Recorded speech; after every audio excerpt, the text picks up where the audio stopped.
Welcome to Tracks and Tech. My name is Double A, and this is the first time we're doing a comparison video. And before we proceed, my appreciation to everyone who has liked, everyone who's watched, everyone who's subscribed to Tracks and Tech. We're currently at 692 subscribers. Our journey towards 1,000 subscribers is still on. Our journey towards 4,000 public watch hours is still on. And we urge you to watch every video that we have put on the channel because it helps us get the numbers that we need in order to make a living out of this. In front of us we have two devices.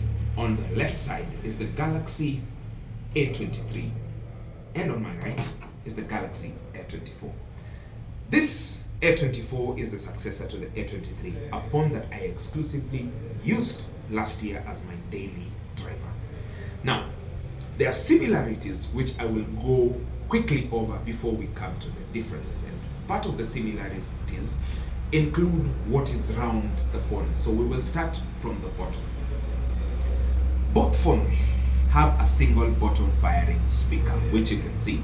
They all have a USB-C port and a 3.5mm headphone jack. On the left side of the phone, there is a SIM card tray. Now, slight difference. This A23 came with a single SIM and a micro SD slot. This one, however, is a dual SIM and also has a micro SD slot. The A23 still has dual SIM variants. On the top of the phone, both phones have a secondary microphone. Okay? On the right side of the phone, both phones have the volume rocker and a power button that has the fingerprint sensor embedded onto it. Where the differences start coming in is on the display, because the A23 has a 6.6 Infinity V display, as you will see in a short while, that has 90 Hz refresh rate and it's an LCD.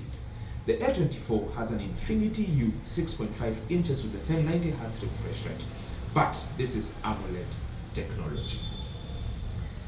This phone, the A23, is powered by the This phone, the A23, is powered by the Snapdragon 680 that is fabricated on a 6nm process. The same can be said about the Galaxy A24 that is powered by a Helio G99 chipset that is also fabricated on a 6nm process. Where the differences start coming in is in the performance, because there's a little bit more, performance related power on the G99 as opposed to what we have on the A23. There's a little bit of stuttering, especially with One UI 4.0 and Android 12 and this phone, but I've not seen that with the Android 13 or One UI 5.1 and the A24. When it comes to the camera department, there is a lens that is missing, and the lens that is missing on the A24 is the depth sensor. However, every other thing remains the same. It still has the same 50 megapixels main camera, 5 megapixels ultra wide, and a 2 megapixels macro camera. Now, images, as you will see in the comparison video, are all the same. The level of detail, apparently these ISPs are not far apart. The excellent light, give it distance, and have the scale to shoot, then you will get great images. Where now we begin to blow the water is the video quality of the A23.